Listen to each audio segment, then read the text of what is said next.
Վերջերս կրթության մասնագետներից անընդհատ լսում եմ նույն բանը։ Ասում են աշակերտները կորցրել են հետաքրքրությունը դեպի սովորելը։ Այսպես կոչված ուսումնական մոտիվացիան են կորցրել։ Դա հետաքրքիր դիտարկում է։ Եվ ես կուզենայի այսօր գնալ այդ դիտարկմանի տևից տեսնել որտեղից է այն գալիս, ինչ նշանակություն ունի մեր կրթության համար եւ ինչ է պետք անել, որպեսզի մենք վերականգնենք մեր աշակերտների ուսումնական մոտիվացիան։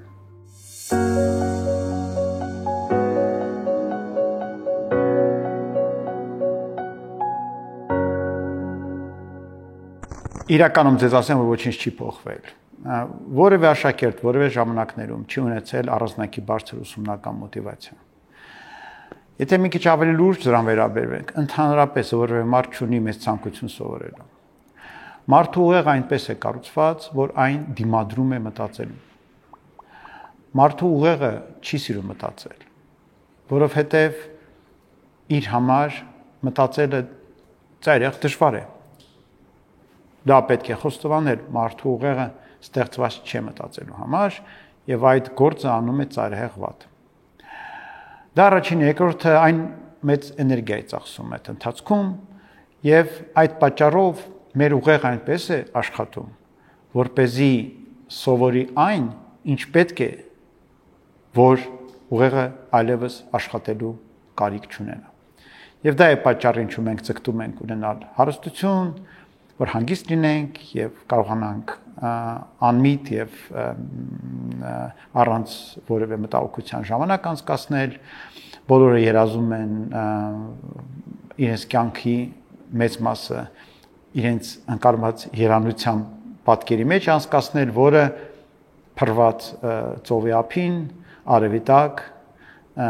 ուրեմն գեղեցիկ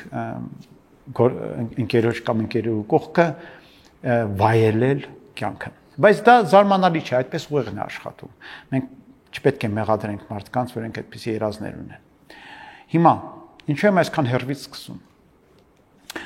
Տեսեք, ուղեղի համար շատ ցավոտ է, երբ այն փորձում է մի բան անել եւ իր մոտ չի ստացվում։ Դա իրեն մեծ ցավ է պատճառում։ Առանց դրա էլ ուղեղը չէր ուզում դա անել։ Իսկ հիմա նաեւ իր գործողության դիմաց ստանում է բացասական արտաքին արձագանք, հետադարձ կապ եւ իր մոտ ցանկությունը դա երկրորդ կամ երրորդ անգամ անելու էլ ավելի է նվազում։ Սա պետք է շատ լավ հասկանալ։ Եվ սա կրթության հիմնախնդիրն է։ Երբ մենք պարտադրում ենք մարդու ուղեղին սովորելու գործողություն, իսկ սովորելը միշտ նշանակում է մտածել, առանց մտածելու անհնարին է սովորել։ Առանց մտածելու կարելի է դիտարկել, տեսնել, համադրել, ինչ որ եզրակացությունների գալ, որոնց մեծ մասը գիտական չեն եւ նշանակում է չեն ենթադրում որևէ հետեւողական գիտելիք։ Դրանք ընդհանրապես կյանքի փորձ են, որը կարող է սխալ լինել ուղղակի կամ ընդհանրապես կտրվածներ իրականությունից։ Գիտական արդյունքը դժվար է ընկալման համար։ Ցանկացած գիտական արդյունք, անգամ շատ པարզ։ Եվ մարդու ուղեղը այնպես չէ, որ շատ պատրաստ է դրան։ Եթե ինչ չեք հավատում, գնացեք եւ փորձեք զրուցել խելոք բաների մասին 5-ամսական երեխայի հետ։ Նրա ուղեղը ձեր ուղեղից շատ չի տարբերվում, ուղղակի մի քիչ ավելի քիչ է լցված գիտելիքով եւ ավելի քիչ բան գիտի։ Բայց արի ուտես շատ դժվար է երեխային մի բան, փոքր երեխայի մի բան իմասին խոսել, որովհետեւ դա է մեր ուղեղի իրական կարողությունը։ Այդքան է մեր ուղեղը վիճակի ընկալել, հասկանալ մաքուր տեսքով, երբ որ այն ոչինչ չգիտի։ Մնացածը արդեն ձեռք բերված է, բայց դա նշանակում է ամեն նոր ձեռքբերումը գործ ունի այդ նույն մանուկի ուղեղի հետ, եւ պետք չի մեզ խաբել, որ մենք երեխայից ավելի ունակ ենք դառնում նոր գիտելիք ձեռք բերելու։ Մենք ընդհանրապես ունակ ենք դառնում նոր գիտելիքը եղած գիտելիքի հետ կապելով ավելի շատ բան անելու, քան այդ փոքր երեխան է։ Այնպես որ այդ առումով մենք պետք է շատ հստակ գիտակցենք, որ ամեն փուլում երեխայի կարողությունը նոր բան սովորելու ժամանակի ընթացքում շատ չի տարբերվում։ Տարբերվում է միայն այդ քայլի բովանդակային բարդությունը ելնելով նրանից, թե ինչ բարդության գիտելիք են նա միջև այդ ստացել։ Եվ երբ որ մենք երեխային հրապցնում ենք մի գիտելիք, որ իր համար այդ պահին հասանելի չէ, չկա այն հիմքը, որի վրա նա կարող է այդ գիտելիքը կառուցել, երեխայի մոտ առաջանում է ցավի զգացողություն, ֆիզիկական ցավի, եւ նրա մեջ առաջանում է մեծ դիմադրություն ընդհանրապես սովորելու նկատմամբ։ Նախկինում այն լավ նախկին ժամանակներում այն գիտելիքի ծավալը, որ մենք ենթադրում էինք, որ մարդիկ սովորեն դպրոցում, զգալիորեն ավելի նվազեր։ Եվ այդ պատճառով այդ պահերը, երբ որ երեխայի մոտ այդ ֆիզիկական ցավը առաջանում էր գիտելիքի ընկալման հետ կապված, ավելի քիչ էին պատահում։ Եվ արդյունքում հաշվի առնելով, որ կար սոցիալական ճնշումը, տարբեր հանգամանքներ, երեխա ստիպված սովորում էր։ Այո, կա մի փաստ, որ երբ որ դու արդեն սովորում ես մի բան, հասկանում ես, քեզ շատ հաճելի է։ Դա էլ այդ ուղեղի դրական ընկալման, այսպես ասեմ, ինքն իրեն ուրախություն պատճառելու մեխանիզմն է։ Սակայն մենք պետք է հասկանանք, որ այդ մեխանիզմը ունի սոցիալական հանգամանքներ։ Երեխան պետք է գիտակցի, որ դա պիտի լինի հաճելի, որպեսզի դա դառնա հաճելի։ Եթե նա այդ գիտակցումը չունի, ապա այդ հաճույքը իր համար իրական հաճույք չէ։ Ինչու՞, որովհետև ոչ բոլոր ֆիզիկական հաճույքներն են մեզ համար հաճելի։ Նա այն ֆիզիկական հաճույքները, որոնք համարվում են սոցիալական առումով ոչ արժեքավոր, մեզ առանձնակի չեն հետաքրքրում։ Մեզ ոգևորություն չեն տալիս։ Օրինակ, եթե դուք գնաք եւ լավ եղանակին մաքրոց շնչեք, ասենք առավոտյան ժամի 5-ին տնից դուրս գալուց դուք մեծ հաճույք կստանաք, բայց քիչ մարդ է դա անում, ինչու՞, որովհետև դա համարվում է ավելի քիչ կարևոր, քան ասենք երեկոյան ժամի 12-ին ինչ որ ֆուտբոլ նայելը։ Դա շատ ավելի մեծ հաճույք է համարվում։ Եվ արդյունքում մարդիկ դա են ընտրում եւ առավոտյան 5-ին չեն կարողանում արթնանալ եւ գնալ եւ առավոտյան քամուց եւ արևածագից հաճույք ստանալ։ Ուզում ասեմ, որ երեխան այո ստանում է հաճույք նոր գիտելիք ձեռք բերից, բայց քանի դեռ դրանում չկա սոցիալական աջակցություն, կարևորում այդ հաճույքի ընկալումը ուղեղի կողմից բավարար չէ եւ անտեսվում է։ Եվ եթե մենք արդեն գանք այդ տեսակետից, մենք հասկանանք, որ ուղղակի այն ինչ որ պատահել է այսօր, որ երեխաները կորցրել են կրթության նկատմամբ իրենց հետաքրքրությունը, գալիս է մի քանի հանգամանքից։ Առաջինը, որ մենք շատ ավելի շատ ենք անկալում երեխաներից, քան նախկինում, կա ճնշումը սոցիալական, որը բերում է նրան, որ երեխաները ավելի հաճախ են ընկճվում,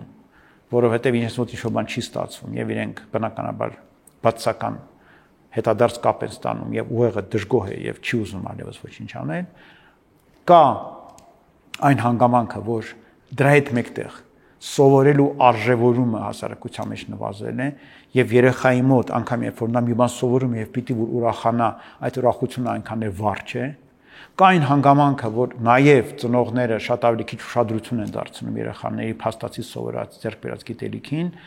եւ ավելի շատ զբաղված են սոցիալական կայքերով եւ իրենց հավեսներով եւ դա բերում է նրան, որ երեխաները ել ավելի քիչ աջակցություն արտաքին ստանում այդ ներքին հաջողությունը գնահատող։ Հաջորդ հանգամանքն այն է, որ ընդհանրապես մենք պետք է գիտակցենք, որ մեր ընկալումը, թե ինչ է մոտիվացիան փոխվել է, հիմա սրա մասին է երկու խոսք ասեմ։ Տեսեք, մարդը պետք է սովորի ինքն իրեն պատժել։ Ինքնապատժելու ցանկությունը մարդու զարգացման հիմնական գործիքն է։ Երբ որ, ասենք, վազորդը ուզում է մեծ հաջողության հասնել, ինքը պետք է ինքն իրեն պարտադրի հաղթահարել ցավը եւ հոգնածությունը եւ շարժվել առաջ։ Պետք է ինքն իրեն չխղճա։ Պետք է պատրաստ լինի ճնշում գործադրել ինքն իր վրա։ Մենք պետք է, երբ որ մենք ասենք թարգում ենք վատ սովորույթ, մենք պետք է մեզ ամեն անգամ պատժենք, երբ որ մենք փորձում ենք շեղվել մեր այդ ընտրած ճանապարհից եւ այդ վատ սովորությունը նորից կրկնել, չէ՞։ Դա էլ է միջոց ինքնազարգացման։ Բոլոր ինքնազարգացման ճանապարհները նաև ընդհանրում են կամային հատկանիշներ ինքն իրեն պատժելու ձգտում։ Այն ինչ որ կատարվել է այսօր, արժեզրկվել է պատիժը։ Մենք երեխաներին շատ ավելի քիչ ենք պատժում եւ երեխաների նկատմամբ պատժամիջոցներ կիրառելու մշակույթը այլևս համարյա չի աշխատում։ Եվ արդյունքում երեխաները չեն սովորում պատժելու մշակույթ եւ իրենք իրենց պատժելու հմտություն են կորցնում եւ հետեւաբար դառնում են ավելի քիչ ունակ, անգամ երբ որ գիտակցում են որ պետք է մի բան անել, դա անել, որտեվ ինքնագիտակցությունը բավարար չի։ Պետք է ինքներին ստիպելու եւ սխալների դեպքում ինքներին պատժելու կարողություն, որը չկա։ Մի խոսքով ասածս հետեւյալն է. պետք չէ մեղադրել երեխաներին։ Երեխաները նույն երեխաներն են, ծնվում են մայրերից, նույնպիսին, ինչպիսին 100, 500 կամ 5000 տարի առաջ։ Փոխվել է հասարակությունը։ Եվ մենք պետք է ընդհանրապես հասկանանք, թե ինչ անել այսօր հասարակության պարագայում, ինչպես վերադարձնել այն գործիքները, առանց որի ուսումը դժվար է։ Ինչպես դժվար է ստիպել քեզ